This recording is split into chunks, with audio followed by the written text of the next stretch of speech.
As the night does crash and the moon does fall, the clouds do clash and the clouds to bawl.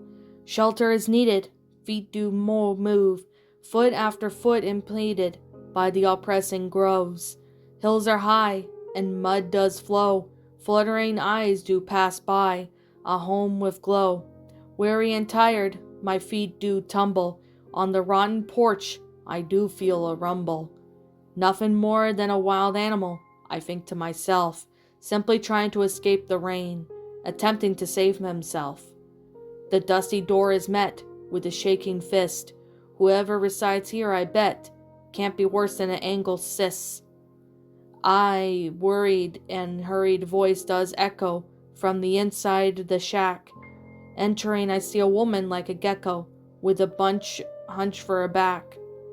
You came in here as if you were avoiding a fire. Simply you can help me. Your situation can't be as dire. Her voice is gravely and riddled with age. I respond rather casually to this woman, skin as beige. What has you troubled? What has you worried? You look positively stressed, with eyes so pearly. My dear sister is gone, such sweet little fella. You must find her before dawn. Her name is Bella. Where do I look?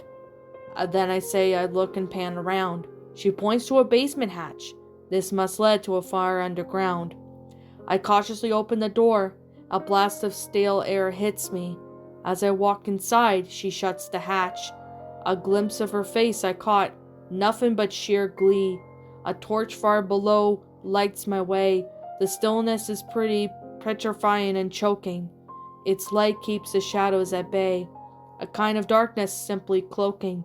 I entered the enormous room, more cavern than anything. A black form of darts into the gloom. In the deep tunnel goes this thing. I chase after it. I've come this far. I dart in its direction, passing walls ajar. I come to join an intersection. No way looks good. For all free appearance, I can't just sit there and brood. I feel my feet run. I pray for pensions. I follow the middle path. Light does fade. My mind is knocked for a loop. Let me do the math. My mind is made. Dead end, fuck this. I am done with these caves. To escape would be welcoming bliss. Down the corridor is ablaze. When I arrive, all is dark. The way I looked is now blocked. What blocks it was a wall of firm bark, leaving me a little more than shocked. The original right path now bears a light. Rain runs down it like a leaky bath. I needed to be somewhere bright. The trail leads up. Splitting and shattering wood sounded. I emerged at the top. For hell I'm bounded. I am under the porch from before. At that moment, something came clear. Something was under here and that could bore. Something not a possum nor deer. Having the porch being destroyed, I made my way back inside. My fear face turned pale white. My mind was itself beside. Gruesome teeth and mangled fur, morphing smaller and humanistic, I incur. The old hag came back in the room, smiled and ran towards the creature, dropping her broom. The beast's bloody claws turned into pudgy fingers, became clear, close-fitted, and the face turned smooth, makeup smudgy. All the clairvoyance, she was not committed. Bella, my sister, you returned. How was the trick? Tricked him, did you? Then the first old hag asked with a concern. The second, matching her sister, replied as any would any kind. Look over here, Bella. She stands at the door. Perfect, well done, Bella. My feet frozen to the floor. Who are you two? I managed to squeak. They cast a glance towards me. They wrinkled their faces, looking rather bleak. We are Rella and Bella, the sisters of the wood, needing help from the poor few with the courage that could. Tricked you, we did. Your fate is now sealed. You shouldn't have answered our bid. Mine illusions we have dealt. Leave you cannot. Wander the caves you will. Survive long you will not. You by your own thoughts we kill. Drive you mad. Yes, yes, very well. Hear that final tolling of the bell. Gave us time with a rose. Chasing monsters in the dark. Skin will crust and blood will bruise. Try to live, follow the bark. I can't take the verbal onslaught. I exit the front, eyes closed, hands on the ears. Quiet as present, I am caught. Within the darkness of the cave, shadows too near. Turning and I find nothing but bark. A shape carved into it. An old door to a shack is still there. This is the wall of the bark from the before, once bare. For years you will wander the caves of the sisters, till madness will ponder, through your thoughts go twisters. Eat your arms, for food is scarce.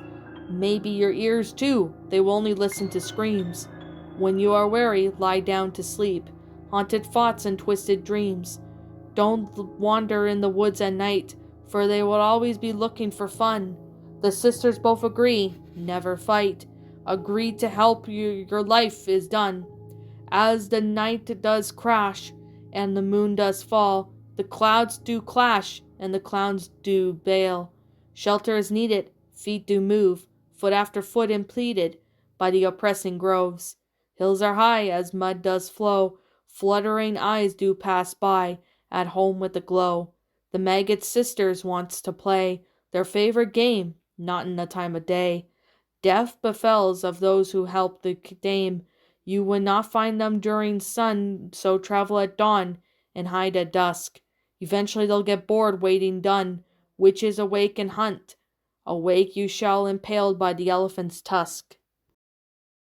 What's up, my pretties? It's the Lion Queen here. I want to appreciate you all for tuning into this video. And I do appreciate you guys supporting my video by giving this video likes and stuff. If you really enjoyed this video, be sure to leave a like, comment and subscribe if you're new, ring the bell for notifications to when I upload so that way you guys will get updated for whenever I upload. If you want to follow me on Twitter or DeviantArt, feel free to leave a follow on those if you are interested in following me on those socials. If you want to support my backup channel, known as Miss Dark Shigo, feel free to subscribe to it, as a link to that will also be in the About page section. And with that being said, and that being the case, thank you so much for watching, my pretties, and as always, stay pretty.